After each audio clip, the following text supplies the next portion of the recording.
en el cual siempre el organismo trata de mantenerse dentro de un cierto valor. No importa cuál sea el parámetro que usamos, si usamos electrolitos, si usamos glóbulos rojos, si usamos energía. Y cuando hablamos de energía, obviamente el organismo es como un motor, en el cual si uno no le da un combustible, esto no funciona. Y la energía proviene del metabolismo de algún sustrato metabólico. ¿Cuál es el más frecuente? La moneda corriente del metabolismo es la glucosa. Y la glucosa obviamente tiene relación con una glándula clave que es el páncreas. Y les traigo esto de embriología porque hay una cosa que es llamativa. Ustedes ven acá lo que dice es el estómago. Piensen en el cuadro vertical, ¿no es cierto? Uno dice tiene el estómago, para allá está el duodeno, un brote ventral y un brote dorsal que dan origen al páncreas y un origen de otro brote que da origen al hígado. Ahora, ¿qué tienen en común estos tejidos desde el punto de vista de energía?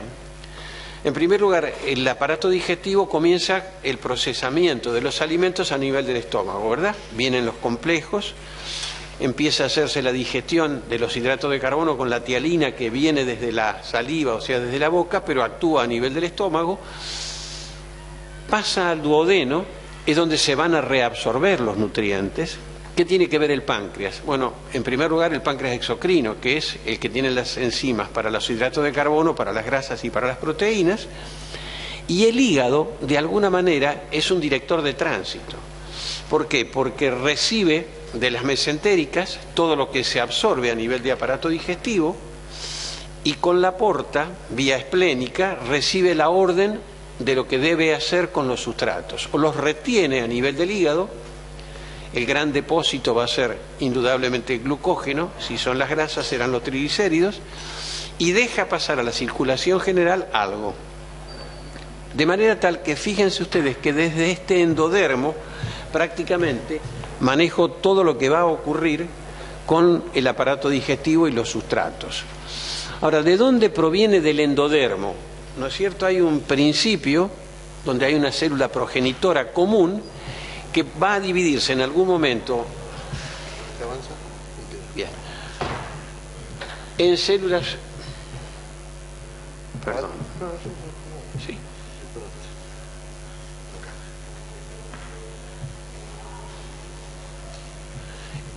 Esta célula se va a dividir o en una célula intestinal o en una célula pancreática. Y estas células pancreáticas, que son los progenitores, por supuesto, van a venir a células endocrinas o a células exocrinas. En el páncreas, ¿tienen más o menos una idea de cuánto pesa un páncreas? Lo vieron en anatomía. ¿Cuánto estiman que pesa? Unos 200 gramos. Solamente 2 gramos corresponde a lo que es el páncreas endocrino, de manera tal que la proporción es sumamente pequeña. Y esos 2 gramos van a ser los que alimentan a todo el organismo, de manera tal que las células que van a estar ahí van a ser superactivas. De ellas, de estas precursoras endocrinas, yo voy a tener las células en determinado momento, las células A, o sea, las células productoras de glucagón, las células B, productoras de insulina, las D de somatostatina y las PP del polipéptido pancreático. Ahora, ¿cómo ocurre esto? Nada en biología ocurre sin alguna señal o algún indicador, nada es espontáneo.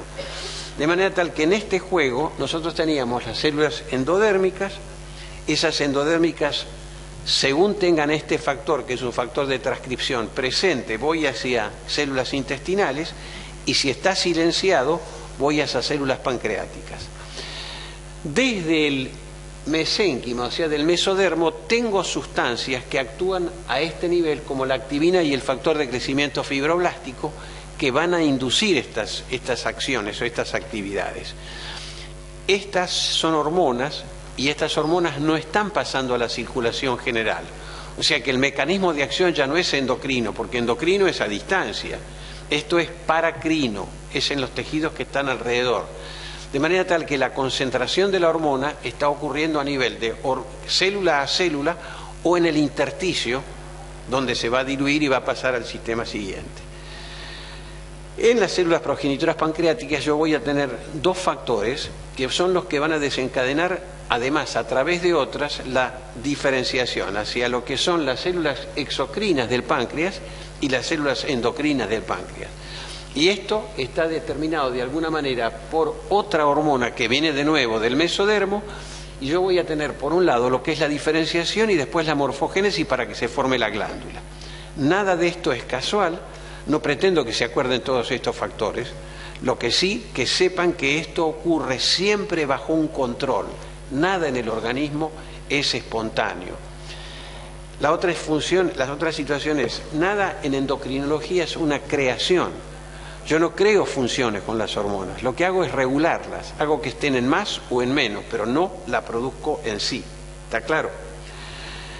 Sigue la diferenciación y desde lo que es la célula endocrina primera de todas, que tiene un marcador, en este caso la neurogenina, voy a tener que llegar a las células PP, a las alfa, a las beta y a las D. Pero otra vez, fíjense ustedes la cantidad de factores de diferenciación que van apareciendo, factores de transcripción, y que de alguna manera van modulando esta aparición de sustancias. Llegamos al islote de rata. ¿Por qué planteo el de rata? Porque el de rata, al revés que el humano, está muy diferenciado en dos partes. Una parte central, que es la que ustedes ven ahí, que es el 80-85% de toda la masa celular, que son las células beta. Y lo que está en marrón oscuro alrededor son las células no beta, o sea, las células alfa, las delta y las PP. Esto es el islote maduro. ¿Y cuál es la diferencia con el humano? Es que en el humano están más mezcladas, de manera tal que este contacto que hay entre células no es indiferente, porque las células entre sí, como vamos a ver más adelante, tienen interacciones mutuas que hacen que las hormonas se modifiquen. Y la BDT en este momento es la célula beta. Esto es una imagen de microscopía electrónica. No tengo, como en la microscopía de luz, colores. Entonces, ¿cómo hago para diferenciar a las distintas células que están en el islote? Fíjense ustedes que hay unas imágenes negras densas, que es el cristal de insulina. La insulina está dentro del gránulo en forma de un hexámero, o sea que 6 moléculas unidas por un zinc. Y están metidas dentro de algo que es una vesícula.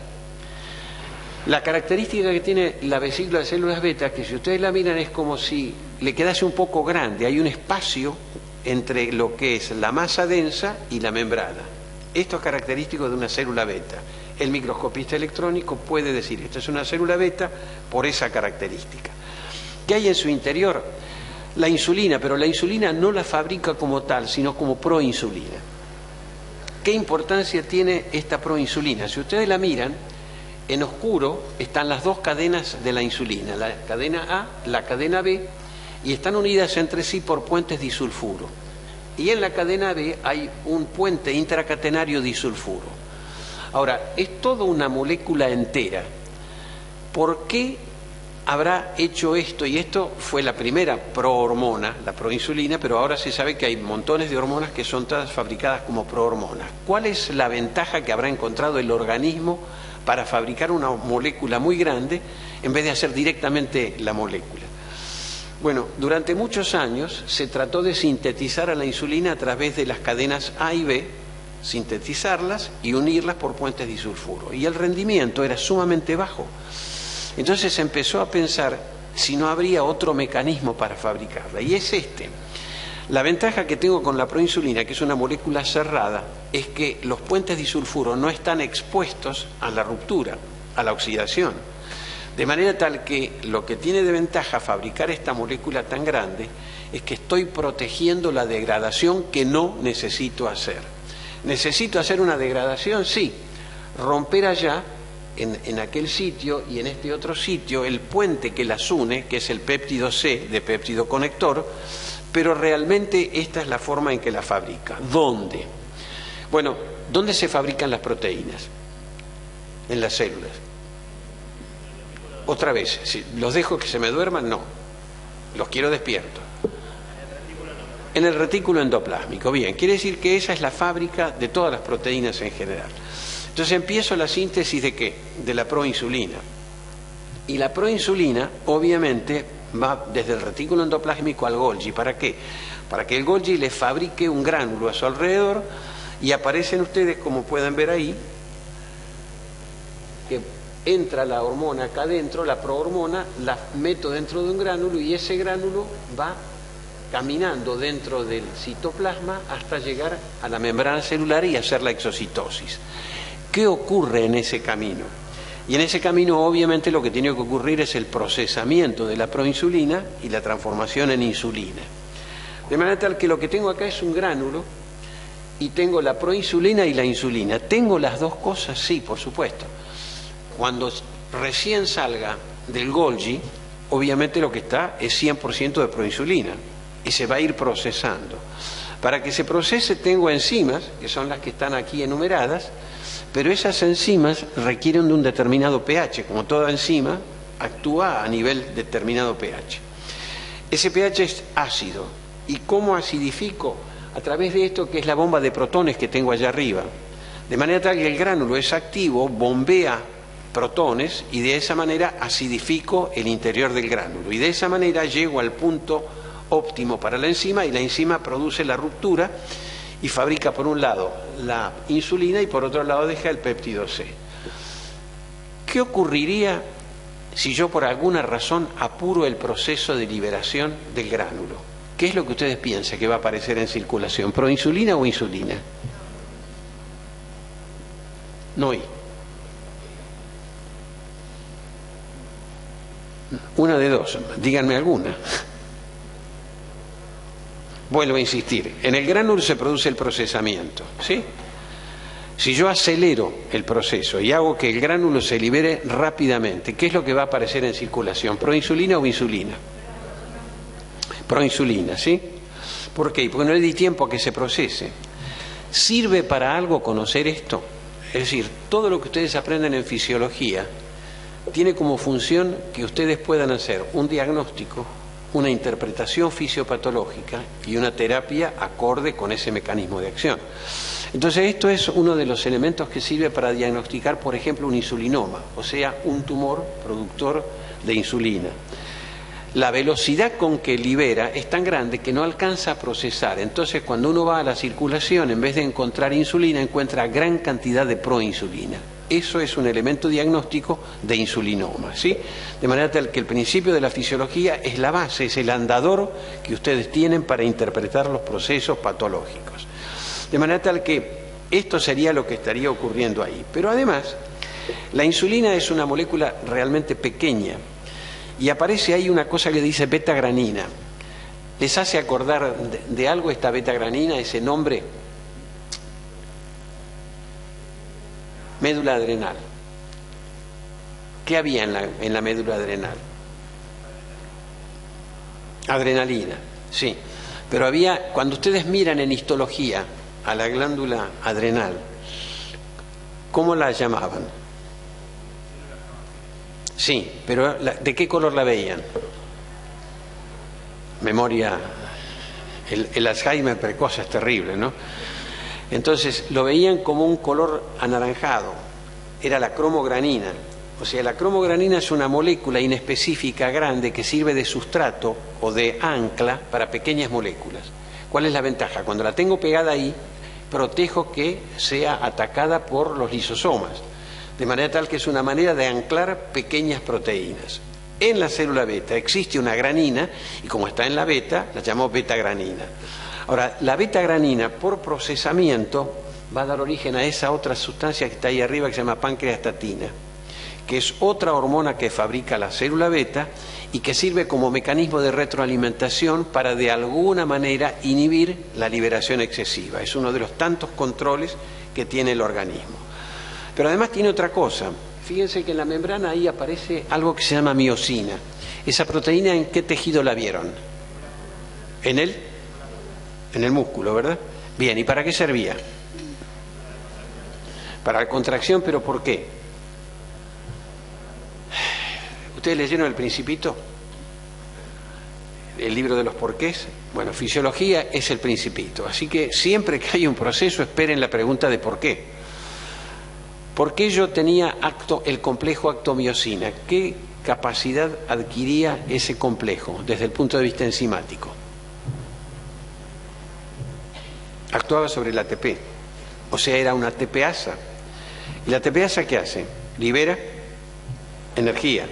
Entonces la contracción muscular, para poder contraerse, usa energía, y esa energía es la que ustedes sacan con la ATPasa. Hablando de energía y de motores, ¿el músculo es un organismo perfecto o es tan torpe como el músculo, como el motor que nosotros fabricamos en la industria, por ejemplo, el motor del automóvil? ¿Qué es lo que piensan o les han aprendido hasta este momento? Nada, ¿no? Me apabullan con la respuesta. Entonces, el 20% de la energía se transforma en movimiento y el 80% lo pierde. Es lo mismo que el motor del auto. Del combustible del litro de nafta, el 80% se pierde como calor, por eso hay que refrigerar al auto, y el 20% es lo único que hago acá. ¿Y qué tiene que ver esto con el músculo? Que no tiene nada que ver con lo que estamos hablando, pero sí con el complejo actomiosina. Cuando ustedes tienen frío, empiezan a tiritar, ¿verdad? ¿Y el tiritar qué es? Contracción muscular. Y la contracción muscular no es para moverse, porque están temblando, pero es contracción muscular. ¿Qué hacen? El 80% de la energía la pierdo como calor. Quiere decir que lo que estoy haciendo es generar calor para regular la temperatura corporal. En el organismo nada se desperdicia.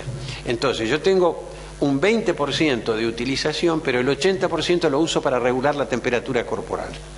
El músculo es el 50% del peso corporal, de manera tal que tengo ahí una cantidad importante de motor para mantener esto. Volviendo a nuestra miosina, dentro de un rato vamos a ver cómo esta miosina se junta con una actina para hacer lo mismo de ATPasa. Esta es una célula beta de microscopía electrónica, porque fíjense, los gránulos tienen la característica que yo les mostré hace un rato. Y si yo miro acá, lo que estoy viendo es en esta membrana algún gránulo, muchos gránulos que están pegados a la membrana plasmática, ¿sí? Algunos están enteros, algunos ya parecería que se están abriendo y en algunos ya queda el agujero. Es decir, ese es el proceso de exocitosis. Ahora, ustedes se imaginan, la célula en el citoplasma debe ser más o menos como cruzar la calle de 9 de Julio. Si uno no tiene algo que la conduce, es muy difícil llegar a la vereda de enfrente. Entonces, ¿qué es lo que me conduce? Esto que tengo acá. Ustedes ven acá, esto es un pedazo del citoplasma donde veo algo que parece un tubo, y estos son los microtúbulos. ¿Se acuerdan? Los microtúbulos del citoesqueleto de la célula. ¿Qué hacen estos gránulos? Están cerca, no están exactamente pegados, sino que hay una cierta proteína que los une, que son las proteínas asociadas al microtúbulo. ¿Para qué sirven esto? Y sirven como una calle, porque esto está desde el núcleo, va hacia la membrana, y el gránulo sigue por esa calle como si fuera un tobogán hasta llegar a la membrana plasmática. De manera tal que el microtúbulo es una manera que tiene el gránulo desde el retículo endoplásmico, pasando por el Golgi y saliendo de ahí para seguir derecho y no desviarse en el camino. Llego a la membrana y miro acá y tengo una célula beta y acá evidentemente un capilar. Y esto que está acá es una célula con núcleo. ¿Qué podría ser? Célula circulante con núcleo. Si así no tendría núcleo, no sería célula. ¿Glóbulo rojo? No. Entonces, ¿qué elementos tienen en la fórmula leucocitaria cuernos? A ver si puedo lograr alguna respuesta positiva de ustedes. Vos que estás con el mate alimentado. Un neutrófilo, sí. ¿Qué eran los otros componentes celulares de la fórmula leucocitaria? Basófilos. Y este ya dio dos. A ver, dale una mano. Monocitos. ¿Y más? ¿Qué más queda? El linfocito. Bien. Esto es un neutrófilo. Y es un neutrófilo que lo tengo metido en este capilar. Pero lo que veo ahora, si amplío esta zona que está alrededor, que está acá abajo, esto es lo que se llama en histología el cell web. Y este cell web contiene acá algo que son los microfilamentos. Allá tenía los microtúbulos y ahora los microfilamentos. Y estos microfilamentos son de actina. Quiere decir que ahora tengo el gránulo que tenía la miosina y cuando el gránulo se contacte con la actina tengo el complejo actomiosina. Ergo tengo actividad ATPasa, ergo tengo liberación de energía a través de la degradación del ATP. En consecuencia, a partir de ahí puedo hacer la liberación del gránulo, que lo vamos a ver en otra microfotografía. Pero ahora tengo otra estructura que es esto, dos células contiguas, y estas flechas marcan algo que son pequeñas uniones. ¿Cómo se llamaban estas uniones en histología? No, las otras. Las uniones estrechas, ¿sí? Bien, las GAP son estas, son otras. Estas células, estas uniones, lo que hacen es fabricar espacios. Ese espacio no tiene contacto directo con el intersticio. De manera tal que cuando la hormona se libere, si queda entre dos espacios, queda ahí regulada. Este número de uniones es dependiente del estímulo que tiene la célula. Quiere decir que si yo tengo una célula en reposo, tengo muy poquitas uniones estrechas o tight. Si en cambio la célula está en actividad, porque la estimulé, aparece una gran cantidad. De manera tal que es uno de los mecanismos de regulación de la cantidad de hormona que desde la célula va a pasar a la sangre. Porque la tengo metida ahí en el intersticio y no la dejo salir, ¿sí? Y la otra cosa son las uniones GAP, que son estas que ustedes vienen, perdón, estas uniones que están ahí abajo y que están formadas con una especie de flor, o sea, un hexámero de proteínas que forma un poro, y a través de ese poro puede pasar agua, puede pasar electrolitos y pueden pasar nucleótidos. ¿Qué función cumplían las uniones GAP cuando ustedes estudiaron histología? Allá, arriba, que los veo todos muertos de frío, pero... No, vos también, a los que están mirando para atrás también, y al que tengo acá de bandolero también. ¿Qué función cumplían las uniones GAP? ¿Para qué servían? ¿Percodere? ¿O tienen algún rol? ¿Acoplamiento eléctrico solamente? No, ¿qué más? ¿Y para qué me sirve? Porque el problema es el siguiente. Si ustedes se acuerdan la foto anterior, yo tengo acá el capilar. Ahora, lo que está alrededor del capilar, obviamente, las células que están cerca tienen el contacto directo con lo que hay ahí. Pero las que están más lejos del capilar, ¿cómo se enteran de una señal que puede venir de la sangre? Como por ejemplo, la concentración de glucosa. No están en contacto directo. De manera tal que estas uniones GAP, como dejan pasar agua, electrolitos y nucleótidos, pueden dejar, por ejemplo, un incremento del AMP cíclico que se pasa como si fuera una comunicación intercelular y que permite que las células que están distantes también sepan lo que está pasando alrededor, ¿sí? De manera tal que la función de estas GAP es facilitar la comunicación de lo que está pasando a nivel de la circulación general con zonas lejos. Y acá tienen ustedes lo que es la exocitosis, que obviamente, fíjense que es una fotografía excepcional, porque acá tengo una célula o un gránulo que se ha puesto en contacto con la membrana, en aquel lado se abrió y acá directamente está dejando pasar el gránulo hacia el intersticio y de ahí pasará a la circulación. De manera tal que este es un proceso activo que requiere energía y de ahí la importancia de la actina y de la miosina, del microfilamento y de la cadena de miosina que tenía el gránulo. Secreción de insulina y glucemia. A lo largo del día, ¿la glucosa es constante? Obviamente no. Pero fíjense una cosa, cuando yo tengo el gráfico acá abajo hay una zona constante de glucosa. Quiere decir que yo nunca dejo de tener glucosa en sangre.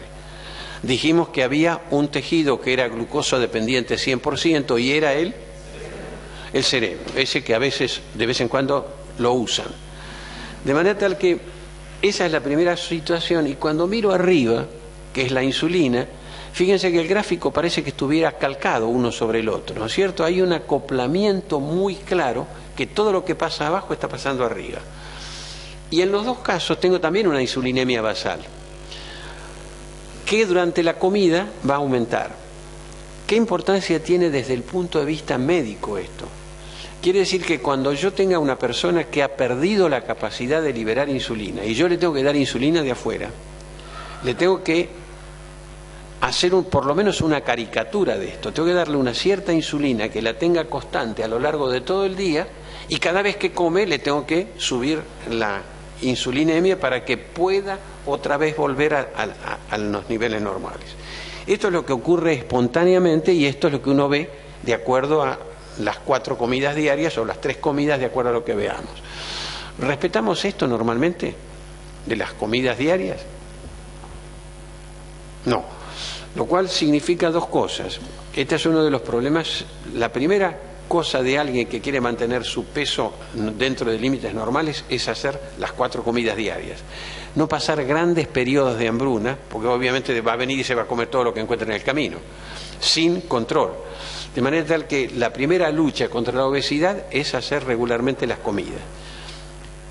No lo estamos haciendo. La prueba está que la encuesta nacional de factores de riesgo hoy demuestra que desde el año 2005 a 2018 la obesidad subió un 74%. Y de la mano de la obesidad, la diabetes creció 51%. De manera tal que lo primero que hay que hacer es respetar las reglas de la naturaleza.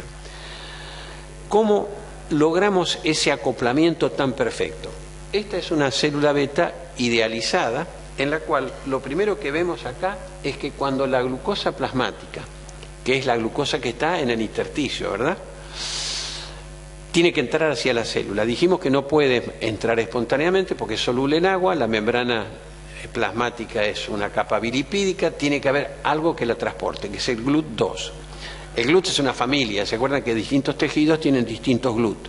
El correspondiente a la célula beta es el GLUT2. ¿Qué característica tiene este GLUT2? Que tiene una capacidad descomunal, es decir, casi instantáneamente la concentración que tengo afuera la tengo adentro. De manera tal que cuando veo que eso es automático, pienso, este no puede ser el sensor que tiene la célula beta para controlar la glucemia. Pero una vez que la tengo adentro de la célula, la tengo que fosforilar. Y para eso tengo 2 enzimas, que ya las vieron en otro tejido, que es la glucoquinasa y la exoquinasa. ¿En qué otro tejido la vieron? En el hígado. Hace muchos años alguien planteó que el hepatocito o la célula beta es un hepatocito que aprendió a fabricar insulina. ¿Por qué? Porque tiene una maquinaria enzimática muy parecida. ¿Qué diferencia hay entre la exoquinasa y la glucoquinasa, ya que ustedes vieron hígado y saben esto? El KM, una.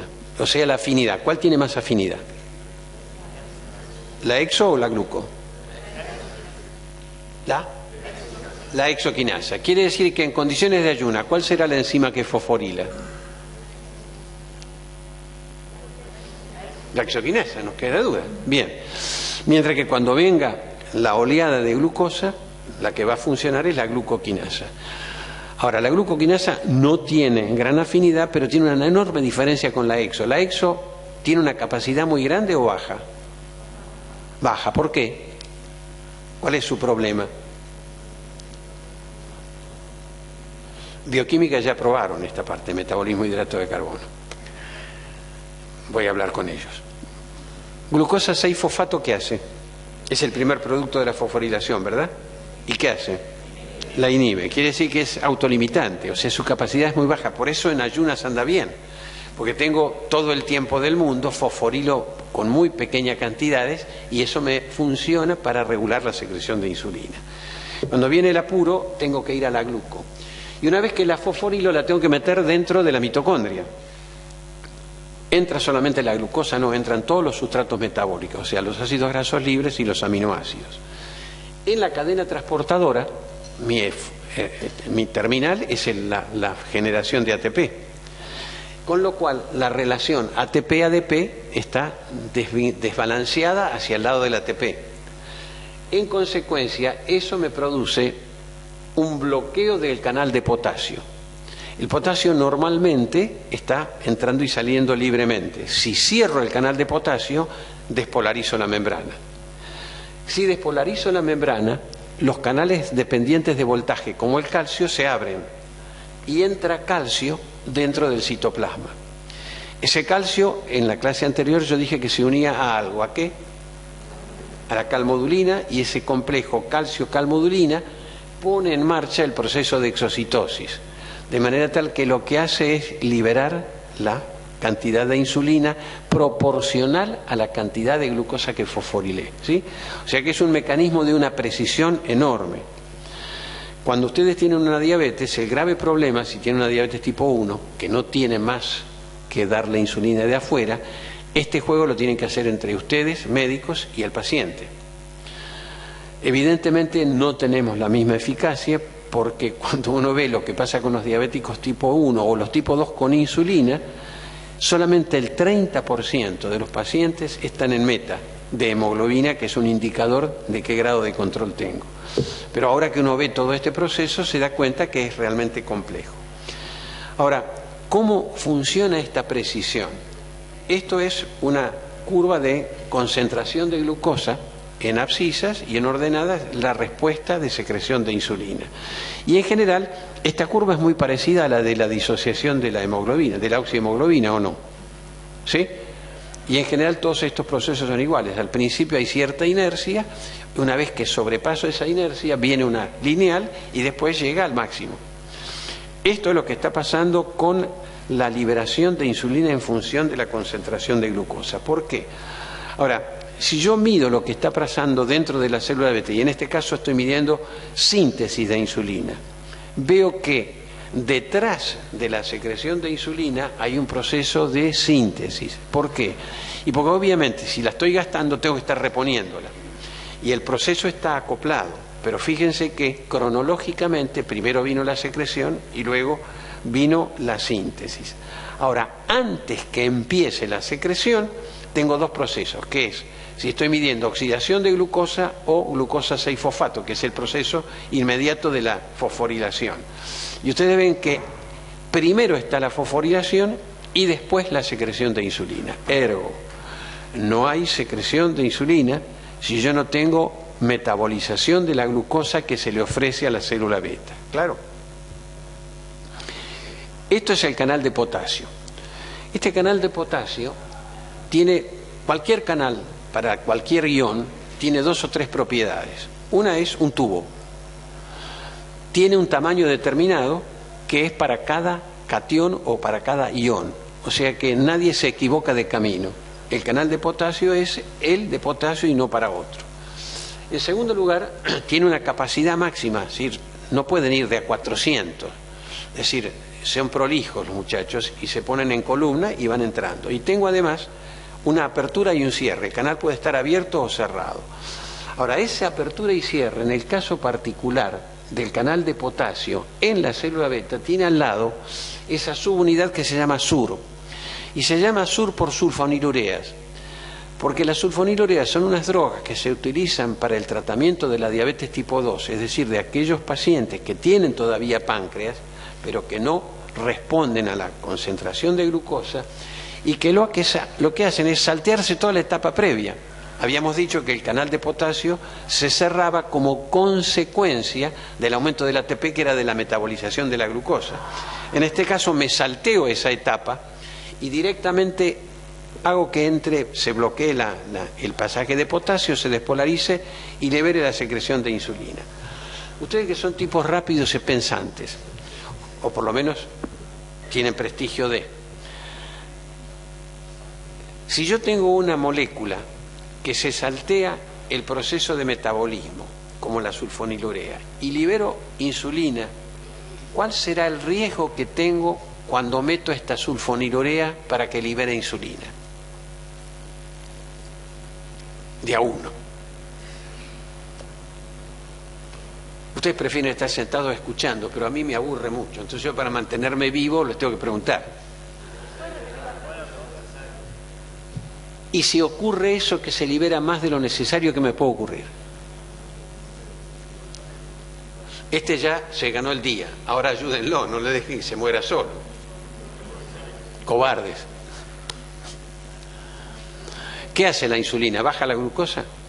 Sí. Entonces, si yo tengo algo que libera insulina y me importa un bledo lo que está pasando con la glucemia, ¿qué va a ocurrir? Una hipoglucemia, ¿sí? Este es uno de los riesgos que tiene la medicación con la sulfonilureas. Tengo que ser muy cuidadoso en la dosis que le doy porque es independiente de la concentración de glucosa. No se frena cuando la glucosa bajó. O sea que le tengo que dar una cantidad suficiente como para que libere insulina, pero que no sea demasiada para que no entre en una hipoglucemia, ¿sí? Y otra vez, la fisiología le sirve de andador para entender la fisiopatología y el tratamiento. ¿Qué características tiene la secreción de insulina? En primer lugar, si ustedes miran esa parte de abajo donde dice insulina plasmática libre, fíjense que está dos formas, una línea roja que se llama en onda cuadrada y otra cosa que está llena de oscilaciones, ¿sí? En la primera clase yo hablé que había un circuito, que había el receptor de lo que hubiese entraba en la célula y debía volver otra vez. Ese tiempo era el que ocurría con esa oscilación. Pero para probar que esto es cierto y para probar que sirve para algo, lo que han hecho es lo siguiente. Estos son pacientes a los cuales les bloqueé la secreción de insulina endógena. Y desde afuera les doy glucosa y les doy insulina. Pero la insulina se la doy de dos formas distintas, en forma de onda cuadrada o pulsátil. Y mido lo que ocurre en el organismo. Entonces veo la glucemia plasmática, allá, arriba, cuadrada o pulsátil, tiene el mismo nivel. Veo lo que es la utilización de glucosa, es decir, cuánta glucosa utilizó un determinado tejido. Y veo que cuadrada o pulsátil es exactamente igual. Y vengo acá abajo y veo la producción hepática de glucosa que es inversamente proporcional a la glucemia que anda dando vuelta. O sea, el hígado no es salame. Si hay glucosa afuera, no libera. Ahora, si son iguales, ¿cuál es la ventaja que tuve con la pulsátil respecto a la onda cuadrada? Ahorré un 25% de insulina. Es decir, evidentemente la secreción pulsátil es una de las ventajas que tiene la célula beta y todas las hormonas polipeptídicas para no liberar hormona que está al divino botón. Porque si yo llego a la célula y el receptor está dentro del citoplasma, no lo encuentro. Y si no lo encuentro, no puedo tener ninguna acción. La pulsatilidad es la primera propiedad que pierde la célula beta cuando empieza a entrar en insuficiencia. De manera tal que si pierde esa habilidad, ¿qué es lo que le va a ocurrir? Va a estar trabajando de más, sin necesidad. Quiere decir que entra en un círculo vicioso que pierde la habilidad de la pulsatilidad y se ve sobrecargada porque fabrica insulina de más. De manera tal que eso fue una de las características que se tomó inicialmente para decir que la glucemia basal era de 110 el tope, porque en 110 era donde se perdía la pulsatilidad, ¿sí? Y la otra situación es la siguiente. Si yo hago un estímulo de 3,3 milimolar o de 5,5, o sea, pequeño estímulo, hay una secreción monofásica. Pero si yo le doy una secreción, un estímulo más grande, 16,6, o sea, 300 miligramos por decilitro, fíjense ustedes que la secreción de insulina ya no es monofásica, es bifásica. Y si dejo un periodo de reposo y la vuelvo a estimular, me ocurre que tengo una secreción bifásica, pero fíjense que frente al mismo estímulo estoy liberando más insulina. Esta es la razón por la cual cuando uno indica una prueba de tolerancia oral con glucosa, que es cargar con 75 gramos de glucosa por vía oral, se recomienda que los días previos uno entrene a la célula beta comiendo una dieta rica en hidratos de carbono. Porque pasa lo mismo cuando ustedes van a hacer una carrera, se entrenan primero. Y a la célula beta obviamente uno la puede entrenar. Y este es el mecanismo de potenciación que queda después de haber estimulado a la célula beta.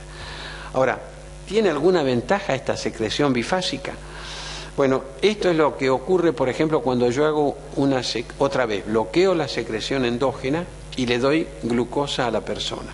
Estos son los niveles que yo alcanzo si tengo una onda cuadrada, y en celeste son los niveles que alcanzo si tengo una secreción bifásica. ¿Cuál es la ventaja que ustedes pueden leer en esta curva de la secreción bifásica respecto a la onda cuadrada? Dale fuerte, sin miedo. No aumenta tanto. Quiere decir que la eficiencia que tiene la insulina es mucho mayor. Si yo me pongo a pensar en el mecanismo de secreción, la hormona la libero a nivel del páncreas. ¿Cuál es el primer órgano de choque? ¿Sale por dónde? Anatomía pura. Esplénica. ¿Con quién se lleva por delante? Dios. Si voy caminando por la esplénica, ¿qué me llevo por delante? ¿El hígado o no? Bien, quiere decir que el primer órgano que tengo que saturar es al hígado. ¿Por qué? Porque el hígado cobra peaje. Cada vez que yo le libero insulina, el 50% de la insulina que yo le libero se lo queda el hígado y el resto lo deja pasar a la circulación. Quiere decir que los tejidos trabajan con la mitad de concentración de insulina que trabaja el hígado, ¿sí? Esto ya es un problema serio cuando uno hace terapia insulínica, porque yo doy insulina en la periferia. Quiere decir que si yo saturo a los receptores periféricos, el hígado todavía no está en la concentración que debiera. Y si yo saturase al hígado, obviamente todo el resto de los tejidos estaría consumiendo demasiado y estaría en hipoglucemia. De manera tal que la vía portal y esto de la secreción bifásica, el primer pico se los queda el hígado y deja pasar el segundo pico de la secreción de insulina. Desde el punto de vista diagnóstico, ¿qué importancia tiene conocer estas alteraciones? Bueno, en primer lugar, el primer pico de secreción de insulina es uno de los primeros que se afecta. Entonces acá tengo tres curvas. La primera es una curva de tolerancia normal, o sea, el pico de secreción de insulina está bien. La segunda es una tolerancia de glucosa alterada, quiere decir que los valores ya no son normales y el primer pico está disminuido. Y abajo tengo una diabetes, directamente me quedé sin primer pico. De manera tal que el conocer los principios de fisiología, otra vez, son elementos que me sirven a mí para la parte de diagnóstico clínico. Con lo cual, en función de esto, yo podría decir que el tener una normoglucemia, dijimos cuánto eran ayunas, de 70 a 100, una tolerancia a la glucosa alterada o una diabetes, cualquiera sea ella, evidentemente es una cuestión dependiente del estímulo y de la respuesta que tiene el islote, ¿sí? Y eso a su vez tengo dos maneras de regularlo. Una con la secreción bifásica, que es funcional 100%, pero la otra cosa es con la masa de células beta que tengo. Porque yo puedo tener a la célula que sabe lo que tiene que hacer, pero no tengo número suficiente de células para cubrir toda la demanda del organismo. Y esto, de alguna manera, está condicionado por la genética. Yo tenía un profesor que decía hay que saber elegir a los padres para no heredar ninguna tara genética. Lamentablemente uno no los elige, lo eligen a uno. De manera tal que eso no queda arreglo. Y hay algunos genes, están ahí puestos, no importa en este momento, pero también el otro condicionante, y este sí es el que ustedes como médicos futuros tienen que controlar, son los distintos procesos que afectan a la función insular, como la malnutrición. ¿Por qué usamos la palabra malnutrición? Porque normalmente hablamos de obesidad o de desnutrición, y la malnutrición tiene a ambos. Y en este momento la obesidad es un problema tan serio como la desnutrición en nuestro país y en el mundo.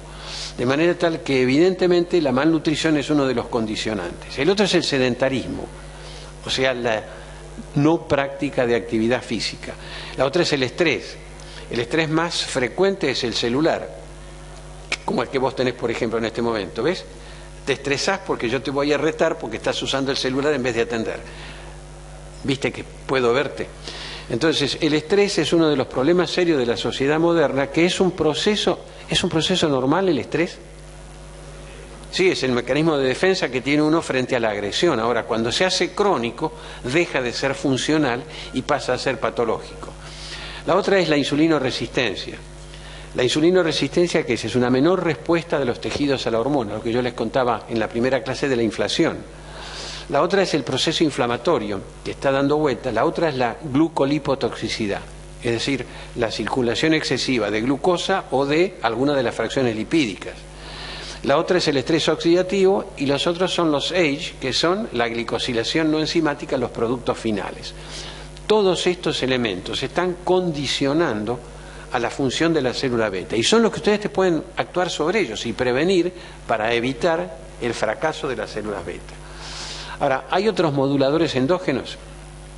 Sí, indudablemente hay otros moduladores endógenos. ¿Y por qué? Y porque la glucemia no es un elemento inocente, y después vamos a ver por qué. Entonces lo que se ha visto es lo siguiente: si yo hago una prueba de tolerancia oral con glucosa, puedo medir qué pasa con la glucemia a lo largo de 2 horas. Ahora, una vez que tengo esos valores, agarro a ese mismo individuo y le inyecto glucosa por vía endovenosa y repito la curva, que es lo que está hecho ahí, ¿sí? O sea, tengo 2 curvas exactamente superponibles, una obtenida por ingesta de glucosa y la otra por inyección endovenosa. ¿Cuál es la diferencia enorme desde el punto de vista de secreción de insulina? Esta es la secreción de insulina cuando la di por vía endovenosa, y esta es la secreción de insulina cuando la di por vía oral. Quiere decir que esto que está en el medio, que es el área de diferencia, que es prácticamente el 75% de la curva, no es por el estímulo directo de la glucosa, sino por algún otro elemento que andaba dando vuelta. ¿De dónde puede venir ese elemento? Y lo más simple era pensar, viene del intestino, porque la única diferencia era que uno lo metí por acá y el otro lo metí por la boca. Entonces, cuando uno no sabe de qué está hablando, habla de factores. Y el factor aquí era lo que yo dije la vez pasada de incretinas. Y lo que se sabe hoy en patología es que, por ejemplo, si tengo una diabetes tipo 2 y hago el mismo experimento, obviamente que fíjese que las glucemias son diferentes, porque la diabetes tipo 2 ya tiene un problema de manipularla a la glucosa. Pero tengo los dos el mismo, y la gran diferencia es que evidentemente el efecto incretina está disminuido. Entonces, es indudable que el organismo no solamente, cuando viene el estímulo de la glucosa o de los otros nutrientes sobre la célula beta, hay algunos otros elementos que están ahí dando vueltas, mirando lo que está pasando y lo condicionan. Y esta es una molécula que se llama proglucagón, que la puedo tener en el intestino o en el páncreas. Y la diferencia entre una y otra no es la molécula en sí, sino las enzimas que tengo para procesarla. De manera tal que si tengo el proglucagón en las células alfa del páncreas, voy a fabricar glucagón.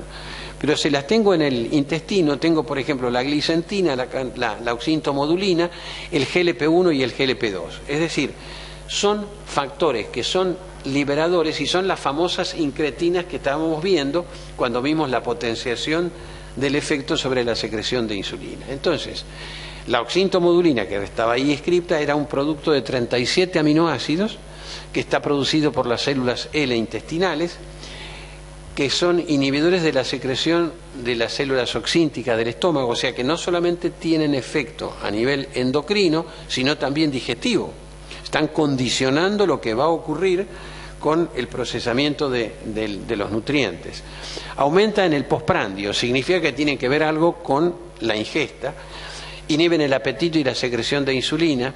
Esta es la importancia de cuando se habla de masticación cuidadosa y lenta, porque los que somos taquifágicos y comemos a gran velocidad, perdemos los mecanismos de regulación, no le damos tiempo.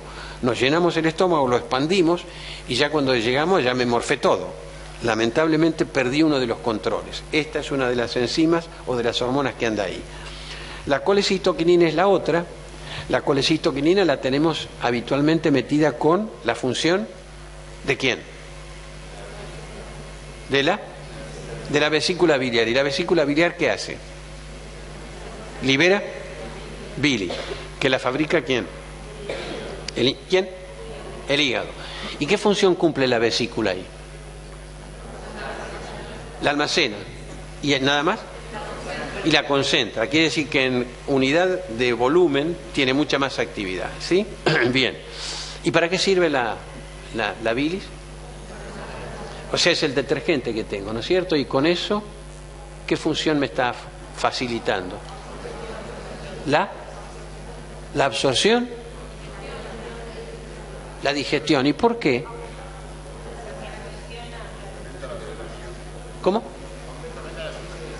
O sea, las vesículas grandes de grasa las hago pequeñas, con lo cual aumento la superficie de contacto. ¿Para quién? Para la lipasa, que la lipasa la alargó el páncreas, ¿verdad? Entonces, aquí evidentemente tiene otra función, pero está actuando también a nivel del aparato digestivo. Se libera en función de la carga calórica, otra vez. Nada ocurre sin que haya una señal controlada. estimula la secreción exocrina del páncreas, pero obviamente también está haciéndolo a nivel de la secreción de insulina porque la está potenciando. La palabra no es correcto estímulo, porque lo que hace es, si yo tengo glucosa, lo que hace es aumentar la respuesta de la célula beta. Esta es una enorme diferencia con la sulfonilurea. Las sulfonilureas dijimos que estaba en el canal directamente y se independizaba de la concentración de glucosa circulante. Esta no. Esta, si hay glucosa alta, potencio la secreción de insulina, pero si no hay glucosa como estímulo, no la potencio. De manera tal que el riesgo de hipoglucemia va a ser menor. ¿Qué importancia tiene? Porque estas moléculas se están utilizando en la terapia de la diabetes tipo 2. Y obviamente lo que están haciendo es disminuir el riesgo de hipoglucemia que tienen. Bien. Y la misma con este péptido, que era el péptido inhibidor gástrico, pero hoy se sabe que tiene una función muy importante desde el punto de vista de la regulación de la secreción de insulina.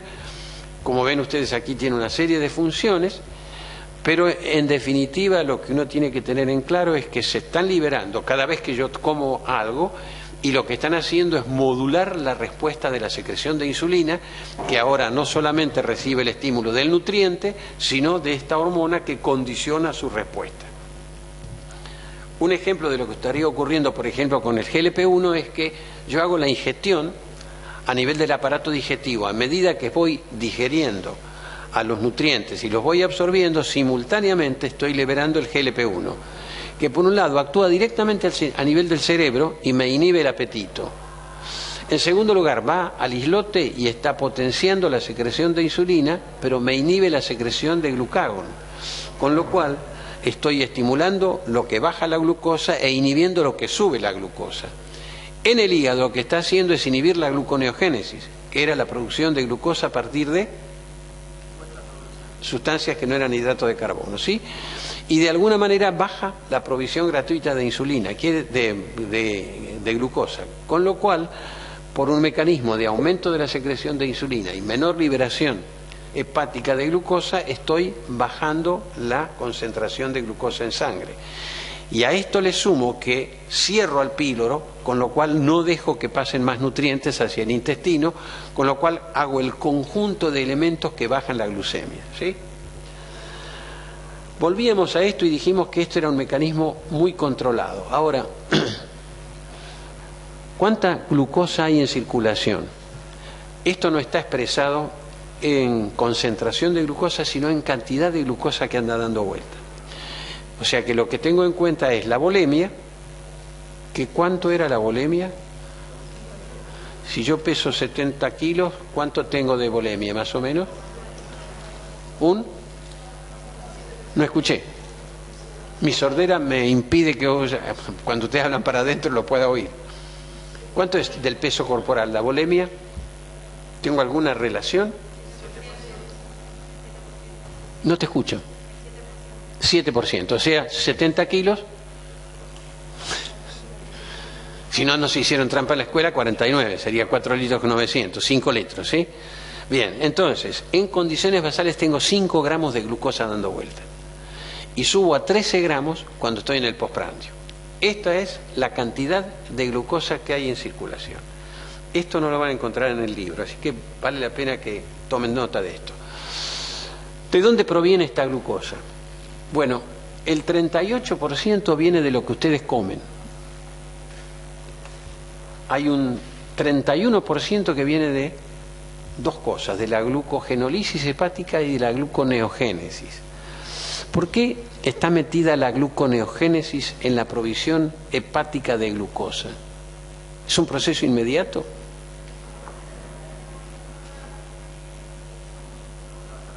A ver, tengo un aminoácido. Para que se transforme en glucosa, ¿qué tiene que ocurrirle? Por ejemplo, tomemos alanina. Se tiene que transformar, ¿sí? Tiene que pasar a cetoácido y después a glucosa a través del ciclo de Krebs. Ahora, la pregunta es, ¿la gluconeogénesis es un proceso rápido? No. ¿La glucogenólisis? Sí. Entonces, ¿por qué están los dos? Porque en el hígado nosotros tenemos más o menos unos 300 gramos de glucógeno, perdón. Con lo cual, Eso sería la cantidad disponible que tengo a lo largo del día. 300 gramos por 4 calorías son 1200 calorías. Estoy perdido. La única cosa que no tiene fin es la gluconeogénesis, de manera tal que estoy proveyendo glucosa a través de glucogenólisis y estoy reponiendo a través de gluconeogénesis. Pero ahí vea el 31% de esa glucosa que anda dando vuelta. Y la otra es el riñón. Ahora, en el riñón ustedes aprendieron que la glucosa se reabsorbe toda. ¿Sí? ¿Dónde? En el proximal. ¿Cualquier cantidad? No. ¿Cuánto es? El tubular. Esa es la concentración, ¿sí? ¿Y la masa tubular total? 300. ¿Sí? Bien. ¿A alguien se le ocurrió en algún momento pensar, si este es el proceso normal y yo lo frenase, sería un mecanismo de bajar la glucemia? Y hoy hay drogas que hacen este mecanismo de acción para tratar a la diabetes tipo 2. Y ahí, a partir de ahí, paradójicamente, después que vino la farmacología, la fisiología empezó a tener en cuenta que este era un órgano regulador de la glucemia. De manera tal que fíjese usted que otro 31% de la glucosa que han dado vuelta es la que yo reabsorbo a nivel del riñón. Pero además el riñón también hace gluconeogénesis. Obviamente que no tiene la misma rapidez y la misma habilidad que tiene el hígado, pero hace gluconeogénesis. De manera tal que estas son las fuentes de glucosa que tenemos para mantener la circulación. Y de otro lado, los consumidores. El gran consumidor obviamente es el músculo, por aquello que dijimos que el 50% del peso corporal es músculo. Y el tejido adiposo, que obviamente va a depender de que yo tenga un índice de masa corporal normal, que tenga sobrepeso o que tenga obesidad. Y el otro, que es el gran consumidor, es el cerebro. En condiciones basales, el 70 al 75% de la glucosa que anda dando vueltas se la consume el cerebro. Y al músculo que se arregle con lo que le anda dando vuelta. Para eso tiene la capacidad del músculo de trabajar con los cuerpos cetónicos y con los ácidos grasos libres, que en el periodo de ayuno deben ser los que están dando vuelta. Ahora, esto no lo dejo al azar. Tengo desde el punto de vista de lo que es la producción, la insulina y las incretinas que lo bajan. Y como habíamos dicho, del lado de la contrabalanza, todas las hormonas que son movilizadoras. Y de este lado, las que estimulan el consumo, que es la insulina, y de alguna manera de esta forma mantengo esta homeostasis. Este gráfico y estos valores no los van a encontrar dando vuelta, así que les recomiendo que los anoten, porque creo que es importante saber cómo se maneja esto. Ahora, desde el que vemos todos los gráficos, vemos que la glucemia uno trata de controlarla mucho. ¿Por qué? Cuando yo digo, hoy al principio puse una célula beta, uno dice la glucosa entra al ciclo de Krebs, ¿no es cierto? Y en el ciclo de Krebs hay un transporte. Pero en un momento determinado yo produzco radicales de oxígeno, ¿no es cierto? Y esto, obviamente, yo tengo una enzima que la transforma y no me permite que los radicales libres me aumenten. Ahora, si en un determinado momento le doy una gran carga de sustratos energéticos a la mitocondria, lo que hago es producir una cantidad de electrones enorme y obviamente que la producción de ion me va a ser exagerada, y estos radicales lo que son nocivos para el ADN. Yo tengo un ADN nuclear y un ADN mitocondrial, ¿verdad? Cuando se produce una lesión del ADN, automáticamente pongo en marcha la reparación. Y la reparación de ADN, que es con las PARP, tiene una característica, y es que obviamente no actúa si no tiene un cofactor, y el cofactor es precisamente el NADNDH. Ahora, la célula no tiene divisiones, comparte todo lo que tiene. Quiere decir que si el NAD y el NADH se lo consume la PARP porque tiene más afinidad, deja alguna enzima que también la estaba utilizando sin poder trabajar. ¿Y a quién es joroba? A la gliceraldehído fosfato deshidrogenasa. Y con eso, si yo freno la glucólisis. Y si freno la glucólisis, ¿qué me ocurre? Se van a poner demorado, y es como cuando se corta el tránsito en algún lado o hay una limitación de la calle, se van acumulando las cosas detrás. Entonces se me ocurre me aparece este tipo de cosas. Me aumenta la concentración de glucosa 6-fosfato, de fructosa, etc. Y las células se las trata de sacar de encima por otro mecanismo. La vía de los polioles, el sorbitol, lo puede usar y de esa manera impido que quede glucosa suelta, porque si no la osmolaridad me destroza. Si aumentaría la osmolaridad intracelular, llevaría a la destrucción. Pero esto me consume radicales, como se llama, antioxidantes, de manera tal que yo ya tenía un problema de exceso de radicales libres y de estrés oxidativo y lo voy a empeorar. Con la fructosa entro en la vía de las hexosaminas. Entonces me aumenta el PAI-1 y me disminuye la producción de óxido nítrico. El PAI-1, ¿qué tiene que ver con la circulación? Esto ya lo vieron en sangre. ¿Algún memorioso? ¿Algo que ver con la viscosidad de la sangre? Aumenta la viscosidad. Si aumenta la viscosidad de la sangre, circula más fácil o con más dificultad. Más dificultad. ¿Y el óxido nítrico qué acción tiene? Circulatorio. Vasodilatador. Tengo menos óxido nítrico sintetasa. Tengo menos producción de óxido nítrico. Tengo un vaso más estrecho y un líquido que circula más viscoso. ¿Qué me va a ocurrir? Una trombosis. ¿Sí? De manera tal que esto que en teoría es una solución, meterlo por esta vía, me está jorobando de otro lado. Tengo la otra utilización, que es la activación de la proteína quinasa C. Pero la proteína quinasa C lo que me hace es cambiar las fosforilaciones. Y dentro de un rato vamos a ver que cuando yo pongo la acción de la insulina, lo actúa a nivel de las tirosinas, las fosforilaciones en fosfotirosina. Pero cuando me aparece la proteína quinasa C, transformo porcelina treonina en vez de tirosina y fosforila en otro sitio. Y precisamente la acción de la insulina es vía tirosinas, de manera tal que la eficacia de la insulina va a ser menor, insulinoresistencia. Y finalmente tengo la síntesis de ello, o sea, pongo en marcha la glicosilación no enzimática. La glicosilación no enzimática inicialmente es reversible y a medida que progreso no es más reversible. ¿Me joroba mucho eso? Y si me glicosilo a las células intestinales, ¿me preocupo mucho?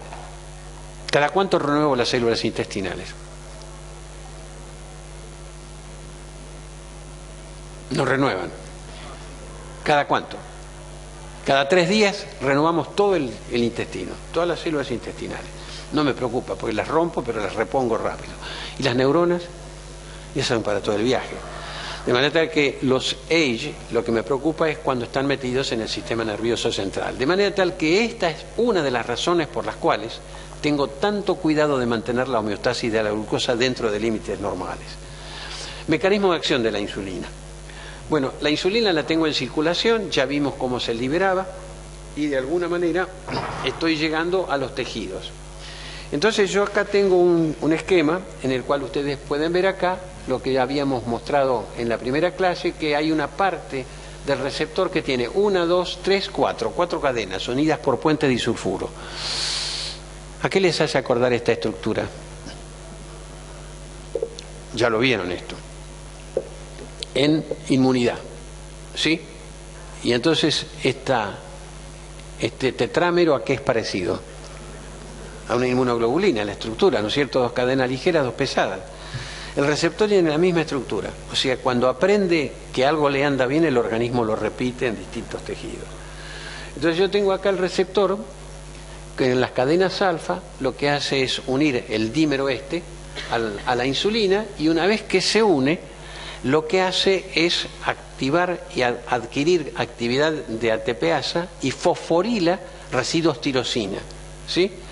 Entonces, una vez que fosforilé el residuo tirosina, fosforila a un sustrato del receptor de insulina, que es el IRC1, y en este momento hay 4 por lo menos, y pongo en marcha desde lo que es una interacción extracelular a un segundo mensajero, que podría ser el sustrato del receptor de insulina. Y pone en marcha otros sistemas. Pero en definitiva, para simplificarlo y no tener que acordarse más que de algunas cosas, en este primer nivel tengo una cadena de fosforilaciones que de alguna manera va a tener que ver con la PI3 quinasa y con un proceso muy rápido que es que es el del GLUT4.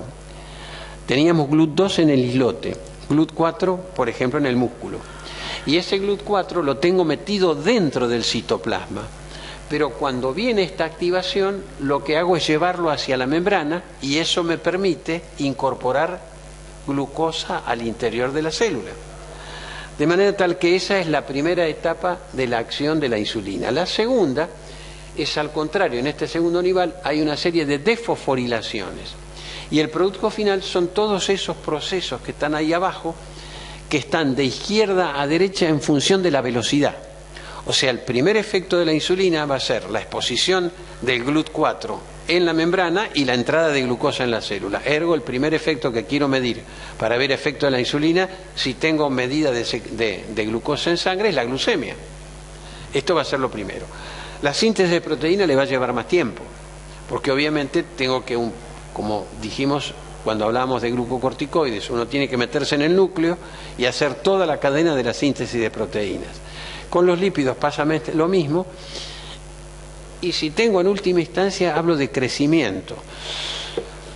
Y uno tiene la imagen de la hormona de crecimiento como el crecimiento está regido por ella. Pero la mejor demostración que eso no es tan real es que si yo no tengo insulina, no puedo crecer. ¿Y cómo lo demuestro? El mejor control que yo tengo de un chico con diabetes tipo 1, que está bien controlado, es la curva de crecimiento. Si él no crece dentro de lo que es la curva de referencia, es porque está hipoinsulinizado, y obviamente la hormona de crecimiento, si no se junta con la insulina, no puede producir la síntesis de proteína necesaria para el crecimiento. De manera tal que este es el mecanismo que actuaba la insulina. Y para demostrar el fenómeno de lo que era a nivel de la glucosa, lo que hace es actuar en el complejo este y hacer que el GLUT4, como dijimos, lo que hace es pasar desde el interior hacia la membrana, se instala en la membrana y ahí lo que permite es que entre la glucosa, y al entrar la glucosa la guardo como glucógeno o como lípidos. Habíamos dicho que cuáles eran las ventajas de acumular grasa y no glucógeno. Lo dije en la clase anterior. ¿Cómo? Tenía dos ventajas por lo menos. Una,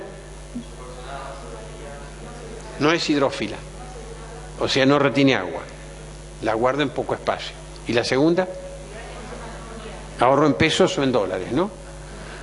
Evidentemente, uno tiene 4 calorías por gramo, el otro tiene 9 calorías por gramo, de manera tal que esta es una de las dos maneras. Y el grueso de la glucosa que yo consumo por acción de la insulina se guarda como grasa o como hidrato de carbono. Como grasa, el grueso. De manera tal que este es el proceso por el cual está actuando. ¿Qué acciones tiene la insulina en conjunto, metabólica? Vamos por lo amarillo. Captación de glucosa en primer lugar. En segundo lugar, síntesis de glucógeno, músculo e hígado. Inhibición de la liberación hepática de glucosa, porque obviamente en el momento que tengo gran aporte, ¿para qué voy a estar liberando glucosa por el hígado? Si voy a las proteínas en color celestón claro, la captación de aminoácidos, que es el equivalente de la glucosa. En segundo lugar, la síntesis de proteínas en todas las células. Y finalmente la síntesis, entre otras cosas, de ADN. De manera tal que toda la maquinaria para la síntesis proteica depende de las células. Por eso es que es la gran hormona de crecimiento en realidad. Y por otro lado, desde el punto de vista de lípidos, lipogénesis, porque la glucosa y todos los metabolitos me lo estoy mandando para el lado de los lípidos. Para mandarlas a nivel de los lípidos, vamos a hacer un repaso de la glucólisis. ¿En qué momento lo mando para grasas? Glucosa. Entro a la célula. Primera cosa, glucosa 6-fosfato. De ahí, ¿cómo sigo la glucólisis? 1,6. Después, ¿en qué lo parto? En dos triosas. Gliceraldehído fosfato y dihidroxiacetona fosfato. ¿Y ahí qué puedo hacer? Lo mando para abajo, para la glucólisis, o lo mando para la izquierda, o a la derecha, como quieran, para la síntesis de triglicéridos. ¿Por qué? Porque le estoy dando el glicerofosfato que necesita para meter los 3 ácidos grasos, ¿sí? Bien, de manera tal que esa es la forma en que la insulina hace la lipogénesis. Y ahí tenemos la lipogénesis por un lado, pero al mismo tiempo tengo el efecto antilipolítico. Porque ¿para qué voy a hacer lipólisis si tengo sustrato suficiente? Porque generalmente la insulina la tengo en el periodo posabsortivo. De manera tal que desde el punto metabólico voy guardando sustratos, hidrato de carbono como glucógeno y grasa, fundamentalmente como grasas, hago la lipogénesis directa, inhibo la lipólisis y por otro lado lo que estoy haciendo es la síntesis de óxido nítrico. ¿Qué importancia tiene, creen ustedes, la síntesis de óxido nítrico en este momento o en el periodo de absorción? ¿A vos qué te parece? A vos que estás con la mano en la boca y con tu remera rayada. Para que se absorba más. A ver, yo hago vasodilatación. ¿Y por qué se va a absorber más? ¿Más caudal dónde? En los vasos sí, pero ¿los vasos de quién? ¿Del cerebro te parece? ¿Eh? Sí, también. Sí, pero para que se absorban más, ¿en los vasos de quién? Del intestino. Sí. ¿Tiene algo que ver eso con lo que se habla habitualmente de marea alcalina? Vos comés. Bien. ¿Cómo andás para pensar? ¿Rápido o más bien lenta? Lenta. ¿Y por qué? Porque la sangre ¿a dónde se fue? Al mesenterio. Y arriba dejé 2 glóbulos rojos de guardia, nada más. ¿Sí? Entonces, evidentemente, esa es una cosa. Pero la otra es, yo hago vasodilatación. Y si hago vasodilatación, ¿qué es lo que le llega a la célula? ¿Qué te parece a vos? Que te la estás pasando de arriba, porque hasta ahora no te agarré ninguna. A vos de lentes que estás moviendo la rodilla. Hago vasodilatación y a las células le hago alguna cosa. Le aporto más sustratos, pero le mando además todas las hormonas que andan dando vuelta. ¿Sí? O sea que la dilatación que está produciendo la insulina es porque obviamente es el momento de gran disponibilidad de sustratos, se los ofrezco a todas las células para que los capten y además, como dijo ella, a nivel intestinal lo que estoy haciendo es favorecer la absorción porque le estoy dando sustrato. Y a algunos tejidos los mando a descansar un poco porque obviamente no van a estar. Este es el problema por el cual inmediatamente después de comer la historia decía no vayas a nadar porque no tenés, te vas a ahogar, no tenés energía en los músculos, es cierto, la sangre la tenés toda en el intestino. Y en segundo lugar, no te pongas a estudiar solamente después de comer, después sí estudia. Entonces, después de comer no lo hagas porque obviamente no vas a tener buena irrigación. Quiere decir que en el juego que nosotros tenemos en determinado momento, yo tengo la glucosa, llega a las células beta, llega a todos los tejidos, pero obviamente el tejido muscular y el adiposo van a poder absorber mucho de esa glucosa, no, porque son insulino dependientes, mientras que el de allá del cerebro, que ese es insulino independiente, ese va a consumirse la gran cantidad. De manera tal que la célula beta liberó insulina, en el hígado inhibe la liberación, aumenta el depósito, y ahora viene la otra historia. La insulina se pone en contacto con todos los tejidos. En todos los tejidos tienen el mismo umbral. ¿Qué significa umbral? Necesito la misma concentración de insulina para activar ciertos procesos. Y esto está hecho en humanos. Y fíjense ustedes que hay una serie de escalones. El efecto que menor dosis de insulina necesita es la inhibición de la lipólisis. ¿Qué importancia clínica tiene esto? La lipólisis es la base de los cuerpos cetónicos, ¿no es cierto? Pues son los ácidos grasos. Un diabético tipo 2 que tiene todavía secreción de insulina nunca hace una cetoacidosis. Sí lo hace el diabético insulino dependiente, pero el otro no, porque siempre tiene una cantidad mínima que le permite inhibir la lipólisis. La otra es la liberación de glucosa hepática. Ahí sí se me produce la disociación. Tengo insulina como para bajar la lipólisis, pero no tengo insulina suficiente como para inhibir la liberación de glucosa hepática. Por lo tanto, tengo hiperglucemia, pero no tengo aumento de los ácidos grasos circulantes. Y para estimular la captación de glucosa necesito todavía mucho más insulina. Fíjese que me fui de 7 a 58. Y abajo aclara que si tengo una insulinoresistencia, esto puede ser de 2 a 3 veces más alto, ¿sí? Bien. ¿Todos tenemos insulinoresistencia?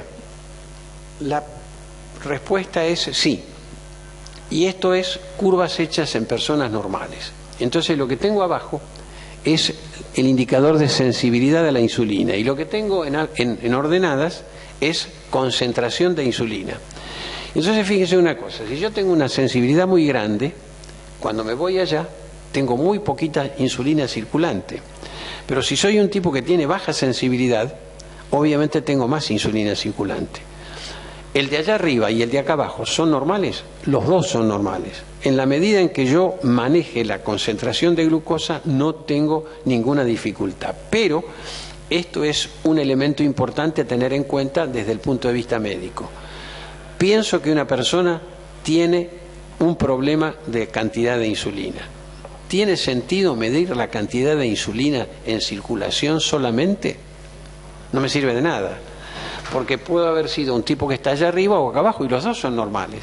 Es decir, la insulina per se, sola, no es un elemento de laboratorio que sirve para hacer un diagnóstico. Tengo que tener acompañado algo más, que es la acción de la insulina. Entonces, por lo menos tengo que tener insulina y glucemia para poder decir qué está pasando y qué es lo que va a ocurrir en esta curva en función de la anormalidad. Bueno, de lo que es la normalidad, lo primero que me va a pasar es que el individuo se me va a hacer intolerante a la glucosa, va a tener una tolerancia a la glucosa alterada. Y si sigue progresando va a ser una diabetes. Ahora, fíjense una cosa. Yo tengo un descenso y tengo también un desplazamiento. O sea, tengo una menor liberación de insulina y tengo una menor sensibilidad a la insulina. Cuando esto decayó, ¿qué es lo que más vi? ¿El cambio en la sensibilidad o el cambio en la capacidad de liberar insulina? El gráfico lo está diciendo. De manera tal que otra vez caemos en lo que habíamos visto en uno de los gráficos al principio, que la concentración de glucosa depende de la masa de células beta y de la función de las células beta. De manera tal que, ojo, otra vez, recordar que todos tenemos diferente sensibilidad y que el aumento solo podemos determinarlo a través de una prueba de tolerancia a la glucosa. Masa de células beta. ¿De qué depende? Acá tienen un islote y las células están teñidas con azul de toluidina y lo que ocurre ahí es que si ustedes miran el tamaño de las células no son todas iguales. La que tengo acá abajo es una célula, la supercélula, ¿no es cierto? Y allá arriba hay unas más chiquitas. El primer condicionante de la masa de células beta es el tamaño de cada célula. O sea, la hipertrofia de células beta es uno de los mecanismos de compensación de masa. Y es lo que ocurre habitualmente en una célula. Si yo la exijo, lo primero es la hipertrofia. La segunda se replica y la tercera se destruye, ¿sí? O sea, el tamaño de las células beta es el primer condicionante. Segundo, tengo ahora al revés. Tengo teñido en azul las no beta. Y las beta, que es el grueso, las tengo sin teñir. Pero ahí hay un núcleo marcado. Ese núcleo se está por duplicar. Quiere decir que la replicación de células beta maduras es el segundo mecanismo de regulación de la masa celular beta. El tercer mecanismo es este. Eso que está ahí redondito es un ducto. Y las células ductales son el reservorio de células madre que tiene el páncreas. Es decir, ¿se acuerdan que hoy vimos en la ontogénesis cómo iba produciendo las células beta a partir de una célula indiferenciada? Bien, en las células ductales está esa célula indiferenciada. Y ahí hay dos pigmentos. Eso no es la camiseta de San Lorenzo. Es directamente un pigmento rojo, la citoqueratina. La citoqueratina es la cédula de identidad de una célula ductal. Quiere decir, yo veo una célula roja, esta es una célula ductal. Y ahí fíjense que parece una hernia que está saliendo del ducto. Y lo que está en azul son células de insulina, o sea, usé un anticuerpo antiinsulina y veo que hay células rojas que tienen insulina, o sea, recuperaron la capacidad de sintetizar insulina. Esto es la neogénesis de células beta. Antes hablamos de gluconeogénesis, que era producción de glucosa, acá es neogénesis de células beta. Segundo mecanismo o tercer mecanismo de aumento de masa. Y la contrapartida de todo esto, la apoptosis. La apoptosis, que era llamada muerte, de manera tal que una célula que entra en apoptosis la saco de circulación. La masa de célula beta dependerá de 3 procesos que están aumentando y uno que está degradando. ¿Cómo entra una célula en destrucción? Habíamos dicho hoy, cuando estábamos haciendo el estrés oxidativo. Ahora la otra es esta. Si yo tengo una inflación, o sea, tengo una insulinoresistencia, las células beta van a tener que fabricar más, van a tener que trabajar más. Acá tengo el retículo endoplásmico, y en el retículo endoplásmico tengo ahí unas moléculas que están de alguna manera plegadas, y sería el plegamiento que tiene una hormona o una molécula proteica espacial. Y después tengo ahí esas moléculas que están ahí alrededor, y esas moléculas son las que están haciendo el control de calidad. Esas moléculas lo que están haciendo es mirando el plegamiento de las moléculas que estoy sintetizando en el retículo endoplásmico. ¿Y qué hacen? Esas moléculas lo que hacen es que si ven una molécula que no está bien plegada, la atrapan y no la dejan salir. Es decir, ¿qué es lo que estaría ocurriendo? Yo tengo una máquina que es el retículo endoplásmico, que es, supóngase, una línea de montaje de autos, y la línea de montaje va con los autómatas que le meten una puerta, le meten una rueda, le meten los paragolpes, etc. Un travieso viene y acelera el proceso de esta rinda y el autómata llega y se le fue, y le queda incompleta. Ahí está la molécula mal plegada. Y estas moléculas que están ahí en la membrana son las que la detectan y la pescan. Y una vez que hacen eso, tratan de reparar este problema. ¿Y qué hacen? Lo primero, que le mandan al núcleo una señal para que no siga mandando ARN mensajero, con lo cual disminuyen la velocidad de síntesis. En segundo lugar, la molécula que está hecha pelota o mal armada, la destruyo. ¿Sí? Tengo 2 procesos. Frené la producción y la molécula mal no anda, la rompí. Y me queda una última historia. Con esto paro el despelote o lo dejo andando. Y la célula, una vez que ve que no puede seguir haciendo las cosas bien, hace la ley del samurái, se mata. Imagínense lo que pasaría con los políticos, ¿no? Si funcionara este mecanismo. De manera tal que esto es el estrés del retículo endoplásmico y de alguna manera es el otro mecanismo de apoptosis que yo tengo. Ahora, insulinoresistencia, ¿por qué aparece? ¿Y por qué? Yo les dije a ustedes la anécdota en la primera clase, que cuando yo veo un gordo que me entra en el consultorio, lo primero que me digo es barrigón, culón, empiezo a diferenciar uno y otro y viene caminando y le pregunto, ¿tiene antecedentes familiares de diabetes? Mire lo que pasa acá con el índice de masa corporal. Yo tengo acá abajo, van creciendo y la sensibilidad de la insulina va bajando. Pero la velocidad, el impacto que tengo en sensibilidad o en respuesta a la insulina es muy diferente en un tipo que no tenía antecedentes familiares de diabéticos de que los tiene. De ahí la pregunta de si tiene antecedentes familiares, porque obviamente tengo que caer a él con mucho más influencia. Y la otra historia es cómo puedo, además del índice de masa corporal, pensar en otra cosa, porque tengo flacos barrigones. Entonces, es mucho más importante medir el perímetro de cintura. ¿Por qué? Porque el índice de masa corporal me está diciendo qué está pasando en todo el organismo. Pero el perímetro de cintura dice dónde se está depositando la grasa. Y lo primero que se hizo era el índice cintura-cadera. Como los médicos somos holgazanes y nadie lo medía, entonces dijeron, vamos a hacer lo siguiente, vamos a medir solamente el perímetro de cintura y con ese alcanza. Y hacen esto que ustedes ven acá. La disminución de la sensibilidad de la insulina en función del perímetro de cintura. De manera tal que, ¿cuál es el método más barato y simple para medir insulinoresistencia? La cinta métrica. Directamente le mido el perímetro de cintura y ya está. Y si después tengo más recursos, puedo hacer el juego de hacer un OMA, que es la relación glucosa-insulina, etcétera, pero con esto yo ya tendría una indicación muy clara de lo que está ocurriendo. Ahora, ¿la grasa qué hace? ¿Le grita, che, disminuya la sensibilidad a la insulina, o le manda mensajeros? Entonces tiene una serie de mensajeros que están ahí en lo que es la masa adiposa, y hay dos moléculas al principio, que es la interleuquina 1 y la interleuquina 2, la interleuquina 6. ¿De dónde le suenan estos nombres, estas moléculas? ¿Nunca la oyeron nombrar? Sí, ¿dónde? Sistema inmune. ¿Qué tiene que ver la grasa? Bueno, filogenéticamente, el sistema inmune y la grasa eran un solo tejido. Después se fueron separando, pero les queda en la memoria esta producción de sustancias, y las puede fabricar y las libera a la circulación. Y además tiene algunos factores que son inflamatorios, como el factor de necrosis tumoral o la resistina, la leptina, y tiene una sola molécula, una sola adiponectina, adipoquina, que es favorable a la insulina, que es la adiponectina. Esa es buena.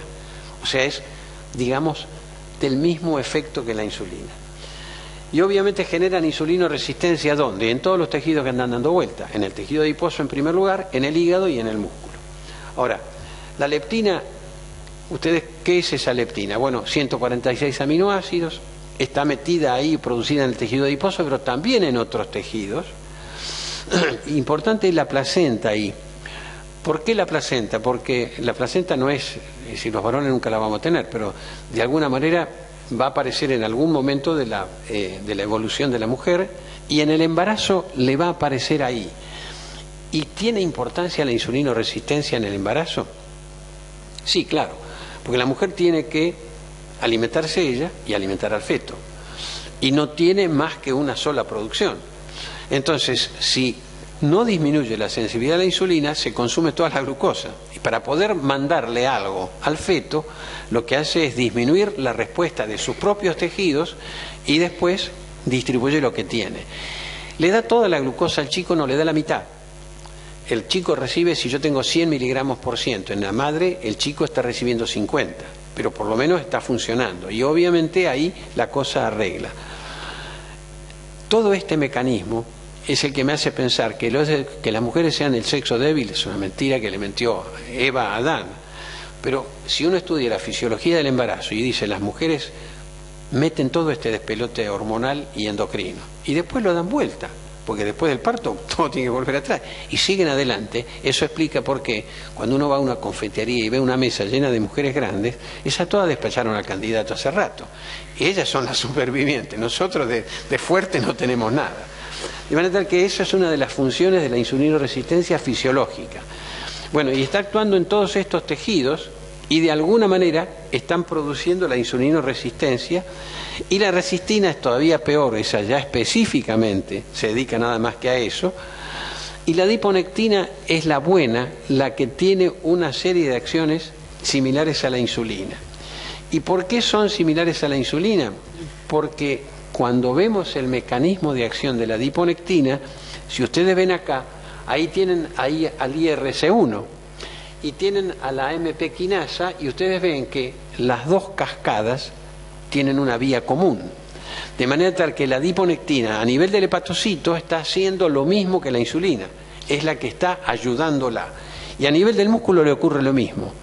Pero todas las otras adipoquinas son lo contrario, insulinoresistencia y proinflamatorias.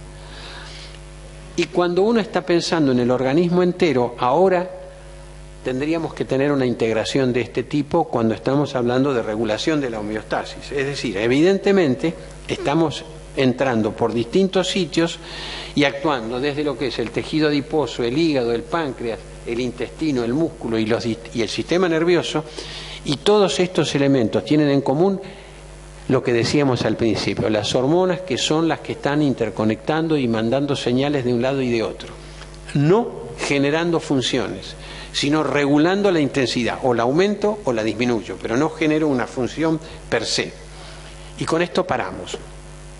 Y quedo para que responderles las preguntas que ustedes me hagan. Preguntas.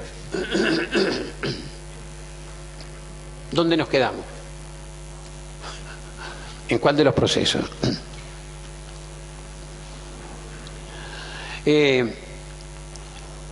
Pregunta ya al final de todos, que te veo al encapuchado, que no me escucha, a vos.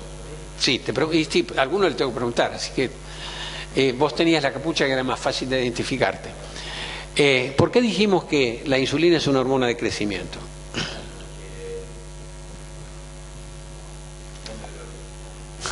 Pensá. ¿La insulina tiene acción sobre los hidratos de carbono? ¿Grasas? ¿Proteínas? Para crecer, ¿qué necesito? Proteínas. ¿Por qué?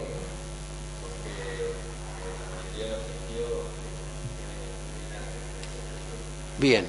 Y ahora lo dejo a él tranquilo y pregunto. Cuando yo genero masa, genero células, ¿verdad? ¿Proteínas solamente tienen las células? No. ¿Y qué tienen? ¿Dónde está la grasa de la célula? Espera, ahora te dejé en paz, vos. Ahora te entusiasmó, que ahora quiere hablar él. ¿Para qué uso ciertas partes de la grasa en la célula? Para la membrana, ¿no es cierto? Y no es cualquier grasa, que son fosfolípidos. De manera tal que ahí, evidentemente, necesito, entre otras cosas, ácidos grasos esenciales, que no los fabrico, los tengo que ingerir. De manera tal que, si bien es cierto que la proteína es la clave, pero también los otros elementos, y los hidratos de carbono son también parte constitutiva de la célula. Pero en definitiva, si yo quiero hacer crecer la masa celular, que es la forma de hacer crecer, obviamente necesito ciertamente hormona de crecimiento, pero también necesito insulina, ¿sí? Bien. ¿Y las grasas tienen algo que ver con la insulinoresistencia? Para vos. Para vos, sí. Alguna vez te tocaba el privilegio. No me des la desilusión que todo lo que dije no entendiste nada. ¿Pero qué hacen? No. ¿Vos? A vos, así al lado. Sí, claro. Y sí, podés mirar para atrás, pero no hay otro. No. No, a ella por ahora la dejo, después vuelvo. No. Y recién que estuvimos hablando, dale, de esas nalas. Para.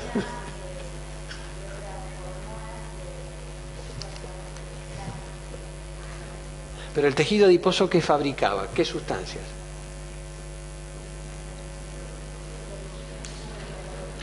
¿Cómo se llamaban?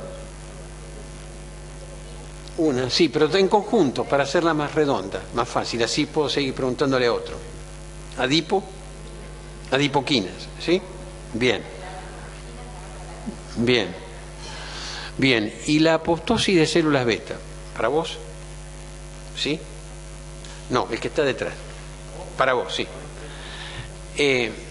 Las masas de células beta, yo dije que había apoptosis, que era la manera de destruirlas, ¿verdad? ¿Qué procesos eran los que generaban o inducían apoptosis de células beta?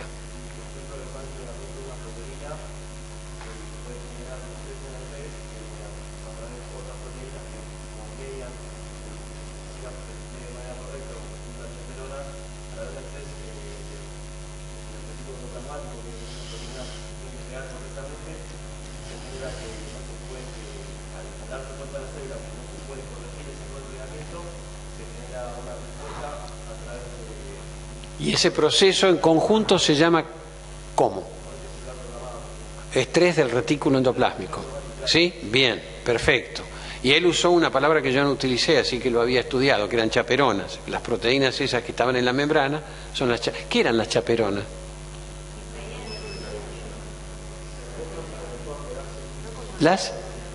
No, pero el nombre chaperona no viene de la biología. Viene de la biología, pero por extensión.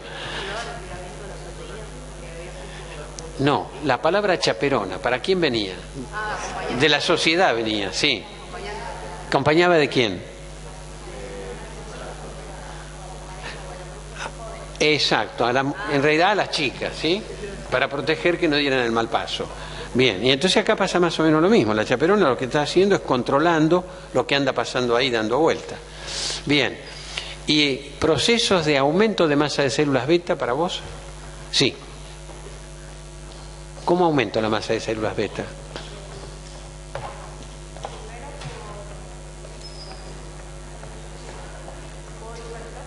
Bien.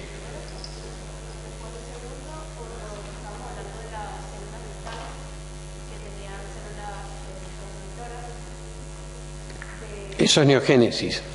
¿Y la otra?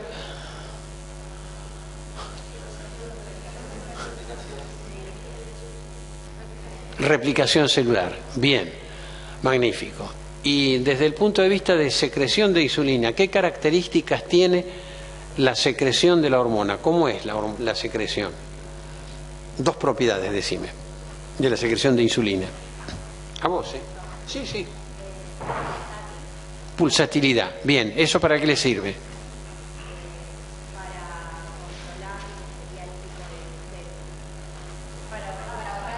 Para ahorrar. Bien. ¿Y la otra característica? Pulsátil es una. ¿Y la segunda? Bifásica. Bien. ¿Y en esa para qué le servía? También de ahorro. Bien, bien. Fantástico. ¿Y el mecanismo de acción de la insulina cómo empieza? Lo hacemos para ustedes dos. Sí, dale. Sí, o sea, uno me dice un pedazo y la otra me dice el otro. ¿Cómo empieza? Llego a la célula y toco timbre. Ajá, bien.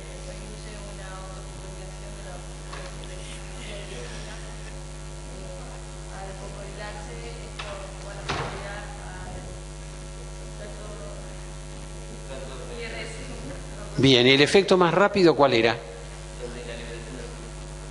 ¿Y entonces? ¿Y si querés medir vos eso, cómo haces en el paciente entero? Doy insulina, quiero medir el efecto. ¿Qué mido? Medís la glucemia, muy bien. Y la glucemia dijimos que en el periodo de ayuno estaba entre ¿cuánto y cuánto?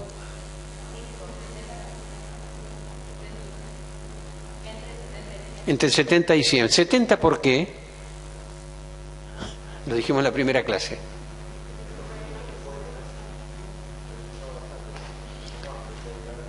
Sí, también, pero ¿qué es lo que sabía que estaba ocurriendo y lo podía ver?